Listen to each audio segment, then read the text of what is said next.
نحمدہ ونصلی ونسلم علی رسولہ الکریم اما بعد فاعوذ باللہ السمیع العلیم من الشیطان الرجیم بسم اللہ الرحمن الرحیم انا انزلناہ فی لیلۃ القدر وما ادراک ما لیلۃ القدر لیلۃ القدر خیر من الف شہر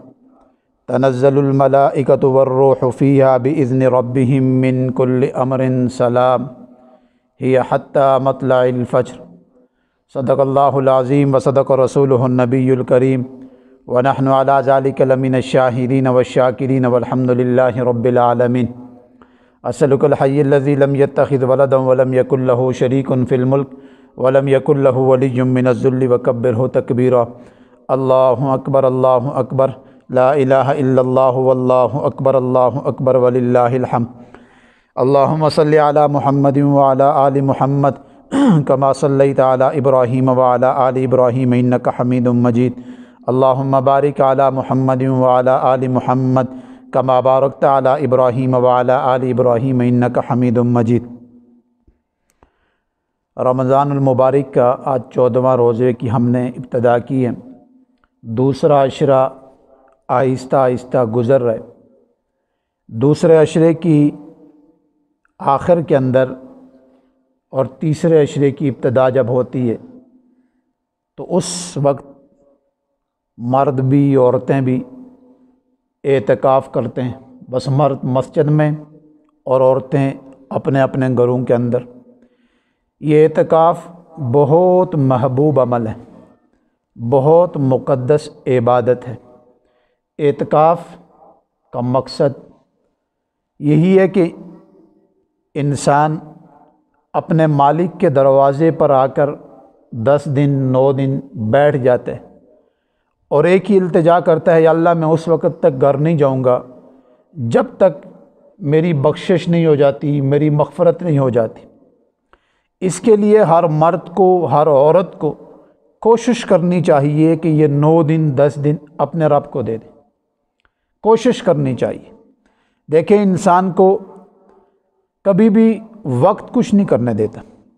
اور انسان کو اپنی ضروریات، مصروفیات، اسی طرح اپنے کام کاج، یہ اس کو کبھی بھی فرصت نہیں دیں گے۔ فرصت کو خود نکالا جاتا ہے، خود اس کا تعین کیا جاتا ہے، کچھ چیزیں جبراً کی جاتی ہیں، اور بالخصوص دین کے معاملے میں تو ویسے بھی کل بھی میں نے آپ سے کہا تھا کہ 2 دشمن ایسے ہیں انسان کے ساتھ، تو یہ تو چاہتے ہی نہیں ہیں کہ ہمارا تعلق اپنے مالک سے اچھا ہو جائے۔ اور یاد رکھیں، چاہے ہماری دنیا کی زندگی پرامن ہو، یا مرنا ہمارا اچھا ہو، یا مرنے کے بعد والی ہمیشہ والی زندگی اچھی ہو جائے، اس کے لیے تو شیطان کسی صورت نہیں چاہے گا، اور نہ ہی ہمارا نفس چاہے گا۔ اچھا، میں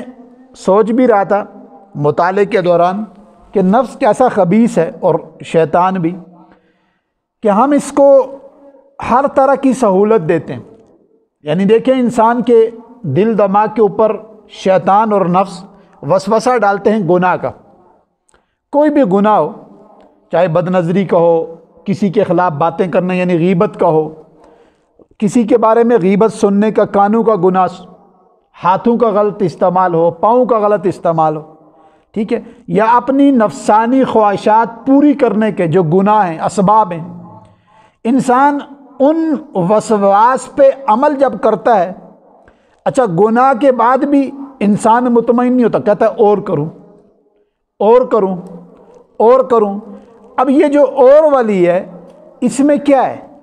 کہ انسان کو شیطان، حالانکہ انسان کو بظاہر جس کے اندر ایمان ہے اس کو یہ محسوس بھی ہو رہا ہے کہ میں 2 منٹ کے مزے کے بعد ختم، میری حقیقت میرے سامنے آ جائے گی، لیکن پھر بھی گناہ کرتا ہے،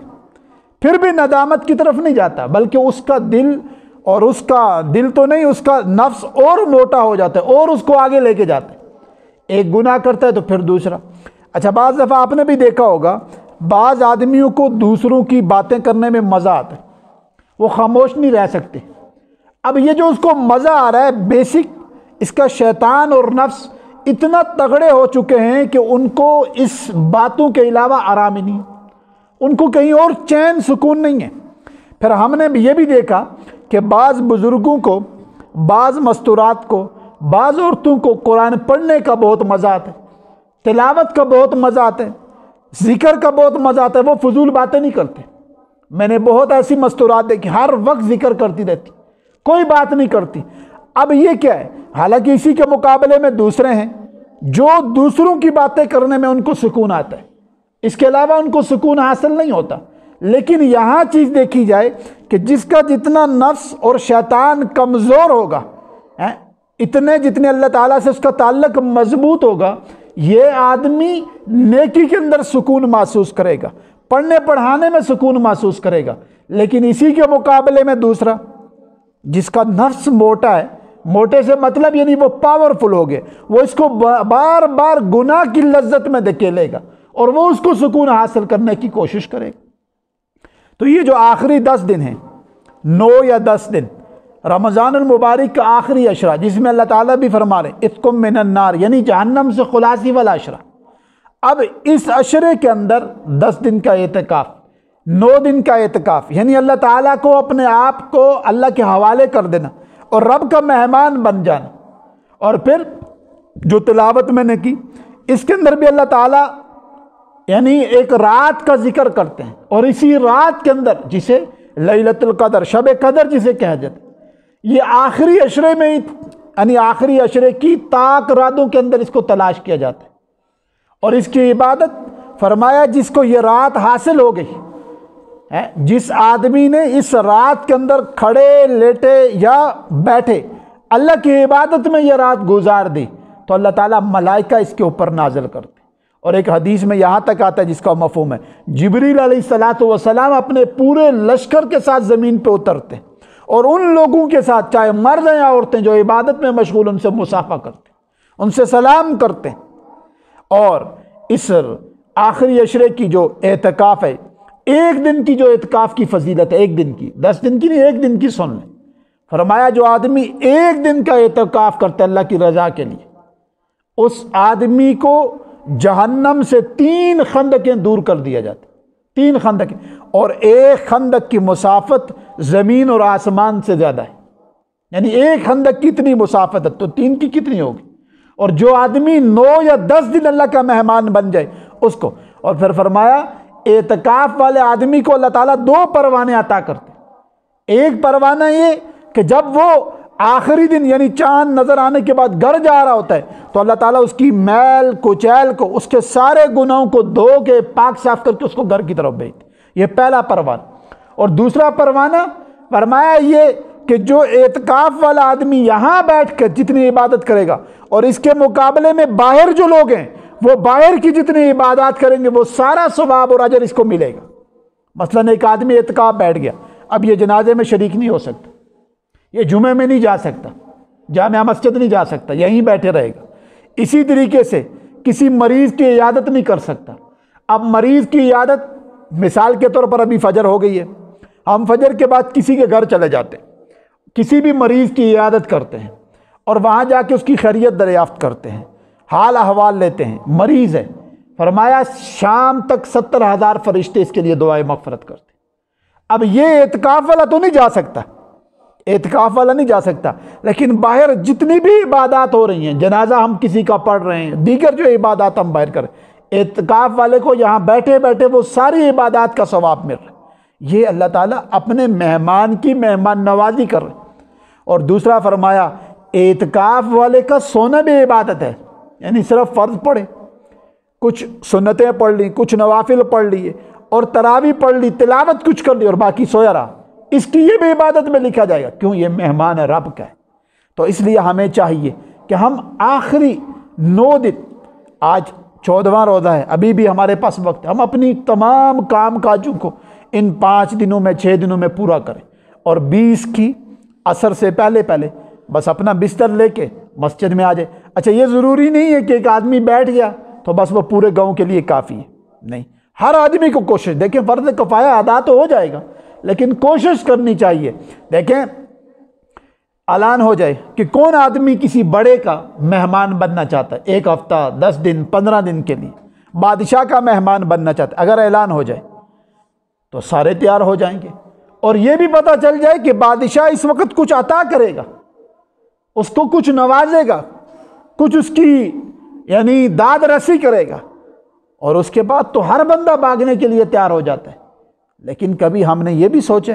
کہ ہم جس مالک اور بادشاہ کے مہمان بنیں گے وہ تو ساری دنیا کا نظام ان کے ہاتھ میں، سارا دار و مدار انہی سے، بس جن کی ان کے ساتھ اچھی بن گئی، اچھی دوستی ہو گئی، وہ دنیا میں بھی کامیاب ہے، مرتے وقت بھی اور مرنے کے بعد بھی کامیاب ہے۔ تو اس لیے میری آج آپ سے گزارش ہے، تمام مردوں سے اور تمام عورتوں سے، کہ اپنے اپنے گھر میں 3-4 عورتیں ہوتی ہیں، 2 عورتیں کام کاج میں اور ایک عورت کو اپنے آپ کو فارغ کر لینا چاہیے۔ وہ گھر کے کسی کونے کے اندر اپنا وہ پورا بنا کے مسائل پوچھ سکتی ہیں اور وہ بیٹھ جائیں اللہ کا نام لے کے، یہ 9 دن 10 دن اللہ کو دے دیں۔ اسی طریقے سے جو آپ جوان ہیں، مرد ہیں، بڑے ہیں، اور ایک والد ہے، اس کے 3-4 بیٹے ہیں، پہلی بات ہے والد خود کوشش کرے کہ میں بیٹھ جاؤں، اور اگر اس کی مصروفیت زیادہ ہے تو وہ اپنے 2 بیٹوں کو پیش کر دیں کہ میری طرف سے یہ 2 بیٹے بیٹھیں، 2 بھائی ہیں تو وہ آپس میں مشورہ کر لیں کہ بھائی آپ نے یہ کام گھر کا سنبھالنا ہے، میں اللہ کے حوالے ہو رہا ہوں، یعنی اللہ کا مہمان بن رہا ہوں، میں نے 9 دن 10 دن اللہ کو دے دینے۔ اس کا فائدہ کیا ہوگا؟ اس کا فائدہ یہ ہوگا کہ اللہ تعالیٰ ان 10 دنوں میں اپنی خیر اور برکت جو آپ کو عطا کریں گے وہ آپ کی وجہ سے آپ کے گھر میں بھی عطا کریں گے، آپ کے رشتہ داروں میں بھی عطا کریں گے، آپ کے محلے میں بھی وہ خیریں اتریں گی۔ اور یاد رکھیں، میں اکثر ایک بات کہا کرتا ہوں، دعائیں مانگا کرو، دعائیں قرب کا ذریعہ ہیں، اللہ تعالیٰ کی قرب کا ذریعہ۔ آج ہمارا مسئلہ کیا ہے؟ ہم دعائیں نہیں مانگتے، اور 9 دن اور 10 دن جو مہمان اللہ کے بنے ان کے لیے تو وقت ہی وقت ہے، وہ ذکر، تلاوت اور دعاؤں کا خوب اہتمام کریں، خوب اہتمام کریں۔ اور بزرگوں کی یہ حالت ہم نے دیکھی ہے کہ وہ کم سے کم روزانہ 1 گھنٹہ بیٹھ کے مسلسل اللہ تعالیٰ سے دعا مانگتے ہیں، مسلسل باتیں کرتے ہیں۔ ایک بزرگ کہنے لگے، میں بیت اللہ کے اندر عمرے کی نیت سے گیا، جیسے ہی میری بیت اللہ پہ نظر پڑی میں نے ہاتھ اٹھائے، تو وہاں زیادہ دیر بندہ کھڑے ہو کے تو دعا نہیں کر سکتا، یہ جب احرام باندھا ہوتا ہے تو مختصر دعا کر کے کہنے لگے میں نے طواف شروع کر، تو دیکھا تو ایک بندہ نوجوان آدمی دعا مانگ رہے، کہتے ہیں میرے 7 چکر پورے ہو گئے، میں نے سعی بھی کر لی، اس کے بعد میں نے نوافل بھی پڑھ لیے، سعی بھی کر لی، پھر سر بھی منڈا کے پھر واپس میرے جی نے کہا دوبارہ جاؤں اپنے رب کے بارگاہ میں اور جا کے کچھ عرض کروں۔ کہنے لگے میں سارا سفر کرنے کے بعد، یعنی سارے عمل کرنے کے بعد واپس گیا ہوں تو وہ نوجوان پھر بھی وہیں بیٹھے اللہ سے مانگ رہا تھا۔ اور ایک بزرگ کہنے لگے کہ میں نے ایک نوجوان کو دیکھا حرم کے اندر کہ وہ دعا مانگ رہے، میں نے پہلا سپارہ شروع کیا اور 15 پارہ ختم کر دیا، اس نوجوان نے ابھی تک اپنی دعا نہیں ختم کی، حالانکہ ایک پارہ حافظ بھی 12 منٹ میں ختم کرتے، 12 اور 15 منٹ حافظ لگاتا ہے۔ آپ خود اندازہ لگائیں، 12-15 منٹ میں ایک سپارہ پڑھا جاتا ہے، 15 پارے کتنی دیر لگی ہوگی؟ ان 15 پاروں کے اندر اس نوجوان نے ابھی تک اپنی دعا ختم نہیں کی، وہ کیا مانگ رہا ہوگا اللہ سے؟ اصل میں ہوتا کیا ہے، جب انسان کو کسی سے محبت ہوتی ہے تو لمبی لمبی فون کال کرتے ہیں، آپ نے دیکھا ہوگا نا، یہاں سے شروع ہوگا گڑیال کیمپ پہنچے تو کہتے ہیں اچھا اتنا وقت، پتہ ہی نہیں چلتا راستے کا، وہ باتیں کر رہا ہوتا ہے۔ اسی طرح آپ نے بھی دیکھا ہوگا بندے کو کسی سے محبت ساری رات پیکج پہ لگا ہوتا ہے، تو ابھی ہمیں اپنے رب سے محبت نہیں، اپنے رب کو ہم نے سمجھا کچھ نہیں، اپنے مالک کی حقیقت ہمارے سامنے نہیں کھلی۔ اگر کھل جائے تو ہمیں پتہ چل جائے کہ جب ہم مالک کے سامنے ہاتھ اٹھائیں اور ان سے باتیں کرنا شروع کر دیں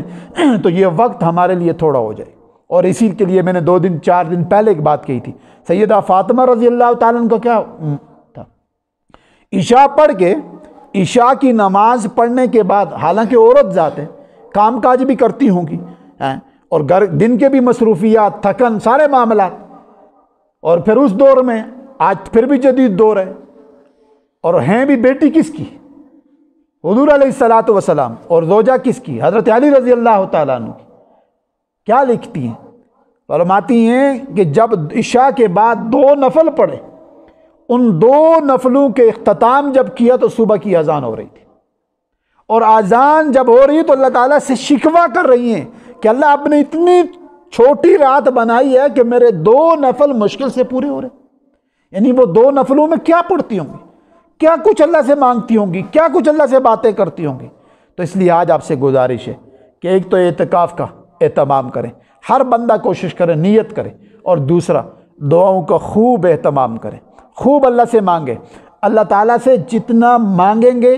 اتنا قرب ملے گا، تعلق بڑھے گا، اور جتنی تعلق بڑھتا ہے، دوستی بڑھتی ہے، اتنی اللہ تعالیٰ کی انعامات اور اللہ تعالیٰ کا اکرام آپ کی طرف متوجہ ہوتا ہے، اور جتنا اللہ تعالیٰ کا اعزاز آپ کی طرف متوجہ، بس آپ کامیاب ہیں۔ چاہے آپ فقیر ہیں تب بھی کام میں، لیکن ایک بات کہا کرتا ہوں،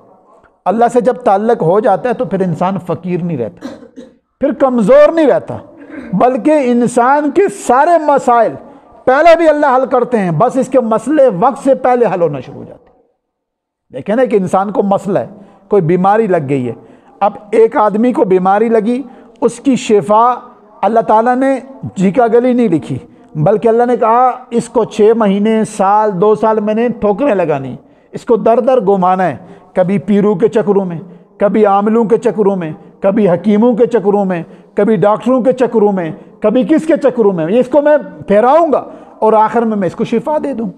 لیکن ایک بندہ ہے جو بیمار ہوتا ہے، ایک دن بیمار ہوا، خطرناک سے خطرناک بیماری، ہفتے بعد ٹھیک ہوگی۔ اب یہ ٹھیک پہلے والا بھی اللہ نے کیا، وہ کسی حکیم، پیر، عامل، ڈاکٹر نے نہیں کیا، اور بعد والے کو بھی اللہ نے ٹھیک کیا۔ فرق اتنا ہے کہ پہلے والے پہ اللہ نے اپنی رحمت اور کرم اور مہربانی، دیر سے عنایت اور شفقت والا معاملہ کیا، اور جو بعد والا ہے جس کو ہفتے کے بعد شفا ملی، اللہ نے پہلے مہربانی کر دی۔ بس مہربانی کی بات ہے، جب وقت سے پہلے اللہ مہربان ہو جاتے ہیں تو وقت سے پہلے شفا آ جاتی ہے، اور جب وقت کے بعد بھی اگر اللہ کی مہربانی نہیں آتی، اللہ تعالیٰ نے ایک مقرر وقت کر دیا کہ اس کو میں نے 6 مہینے بیمار رکھنا ہے، اور 6 مہینے کے بعد بھی اللہ نے کہہ دیا نہیں ابھی مزید اس کی آزمائش بڑھا دو، 9 مہینے کر دو، 9 کے بعد بھی کہہ دیا اس کا 1 سال کر دو، تو انسان کیا کر سکتا ہے؟ اب جس کا تعلق مضبوط ہوتا ہے وہ آدمی جلدی اللہ تعالیٰ سے خیر حاصل کر لیتا ہے، اور جس کا تعلق کمزور ہوتا ہے وہ پیٹتا رہتا ہے، وہ رلتا رہتا ہے، وہ در در کے ٹھوکریں کھاتا رہتا ہے، اس کو وہ چیز حاصل نہیں ہوتی۔ اللہ تعالیٰ مجھے اور آپ کو عمل کی توفیق عطا فرما دے۔